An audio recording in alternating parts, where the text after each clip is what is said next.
توصيات المنتدى. في ذكرى السنوية 12 لانطلاق شرارة الأولى لثورة روجافا شمال وشرق سوريا، نظم مؤتمر ستار منتدى بعنوان بنضال المشترك سنحمي ثورة المرأة في مدينة الحسكة بتاريخ 25 تموز عام 2024 بمشاركة النساء من مختلف التنظيمات والجمعيات النسائية وأحزاب سياسية وإدارة ذاتية، بالإضافة إلى مشاركات عبر الزوم من الشرق الأوسط وشمال أفريقيا. عقد المنتدى في وقت حساس تعاني فيه النساء من تداعيات الحروب والنزاعات التي تزيد من تهميشهن وتعريضهن للعنف. كان المنتدى فرصة لتوحيد الجهود وتبادل الأفكار حول كيفية حماية مكتسبات التي حققتها المرأة وتعزيزها ودفع نضالها نحو تحقيق مزيد من الحريات والمساواة. ركز المنتدى على مدى أهمية مناقشة قضايا جوهرية متعلقة بالمرأة وتوحيد جهود لحماية مكتسبات وتطويرها. أكدت المناقشات على ضرورة مواجهة التحديات مثل العنف وإبادة المرأة من خلال سياسات فعالة، وأهمية التضامن النسوي والتعاون الدولي على مستويات مختلفة لتحقيق أهداف الثورة، بالإضافة إلى طرح رؤى لبناء كونفدرالية نسائية ديمقراطية تكون رادعة للأنظمة الاستبدادية والبطريركية العنصرية والرأسمالية.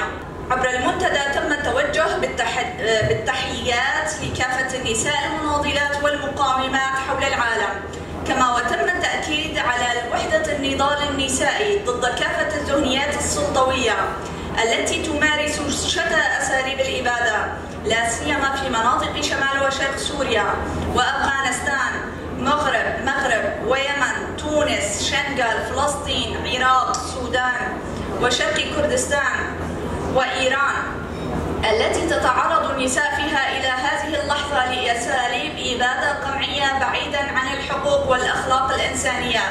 لذلك وانطلاقا من هذه النقطة توجه المنتدى بتقديم الدعم والمساندة مع المناضلة بخشيان عزيزي واستنكار إصدار حكم الإعدام بحقها من قبل النظام الملالي في إيران، وتأكيد على أنه أحد أخطر الأساليب الإبادة التي يتم ممارستها باسم الدين والقانون على المرأة لمجرد مطالبتها بالحرية والسلام. وقد لخصت النقاشات إلى جملة من التوصيات كالتالي: ارتكاز على التنظيم والنضال من أجل تطوير إيديولوجية تحرر المرأة، العودة إلى ذواتنا من أجل حماية مكتسبات ثورة المرأة ولتحقيق مكتسبات ومنجزات جديدة، دعم انضمام إلى قوات الأمنية والحماية العسكرية بكافة فئاتها من أجل حماية الثورة، دعم تحلي بمسؤولية من قبل كافة التنظيمات والاتحادات النسائية من أجل تحقيق تشكيل عقد اجتماعي للمرأة، وعمل على تحقيق وتطبيق عقد الاجتماع العام كونه الضمانة المستقبلية لحماية مكتسبات الثورة، توثيق كافة الانتهاكات والممارسات التعسفية بحق النساء وتثبيت أساليبها وبالتالي إدراجها على جدول الإبادة النسائية، تأكيد على أن استهداف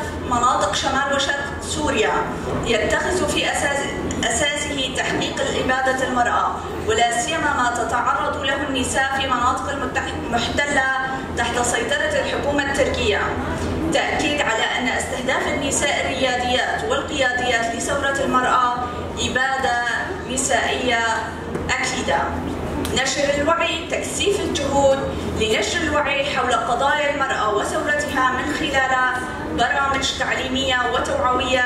يجب تطوير مناهج تعليمية تعزز على فهم حقوق المرأة وقضاياها. تطوير أساليب الحماية والدفاع الذاتي، تعزيز أساليب حماية ودفاع الذاتي والفكري للمرأة وتدريبها على مواجهة التحديات بفعالية. يجب أن تنظم دورات تدريبية لتعزيز قدرات النساء في هذا المجال. إعادة النظر في مفاهيم الدينية حول المرأة ونضال ضد التعصب الديني الذي تباد النساء به. النضال ضد إبادة البيئة كونها مرتبطة ارتباطا وثيقا بإبادة المرأة، وذلك بتحقيق توازن بيئي ومجتمعي أخلاقي وديمقراطي.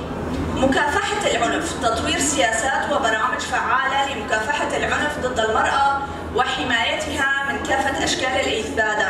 يجب إنشاء مراكز دعم للنساء المعنفات وتوفير الخدمات اللازمة لهن.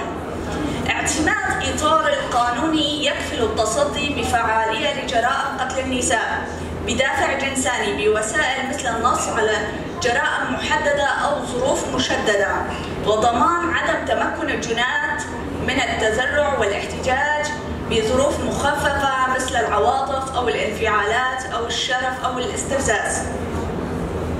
تمكين المرأة سياسياً، زيادة مشاركة المرأة في صنع القرار السياسي وتعزيز دورها في المجتمعات. يجب أن تكون المرأة جزءاً أساسياً من جميع العمليات السياسية لضمان تحقيق العدالة والمساواة. تعزيز التضامن النسوي، ضرورة تعزيز التضامن بين النساء على مستويات داخلية أقليمية وعالمية لمواجهة تحديات مشتركة. يجب تنظيم فعاليات ومبادرات مشتركة تعزز من التعاون والتضامن النسوي.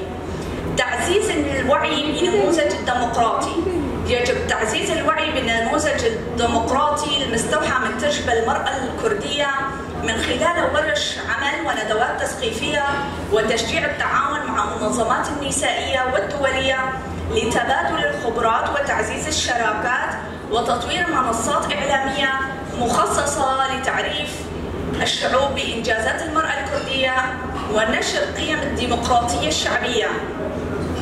بناء كونفدرالية نسائية ديمقراطية، المضي نحو بناء كونفدرالية نسائية ديمقراطية تكون رادعاً لأنظمة استبدادية وبطريركية وعنصرية ودنيوية وقوموية والجنسوية وتعزز من قوة وتأثير المرأة في المجتمعات. يجب أن تكون هذه الكونفدرالية منصة لتبادل الأفكار والخبرات بين النساء من مختلف الدول. ختاماً، نؤكد التزامنا بفلسفة المرأة حياة حرية جن جيان آزادي وبمواصلة النضال المشترك لحماية وتعزيز ثورة المرأة وجعلها ثورة لجميع النساء في المنطقة والعالم، كما سنسعى لتوحيد جهودنا من أجل تحقيق مجتمع أكثر عدالة ومساواة حيث تكون المرأة حرة وفاعلة ومؤثرة في جميع مجالات الحياة. شكرا.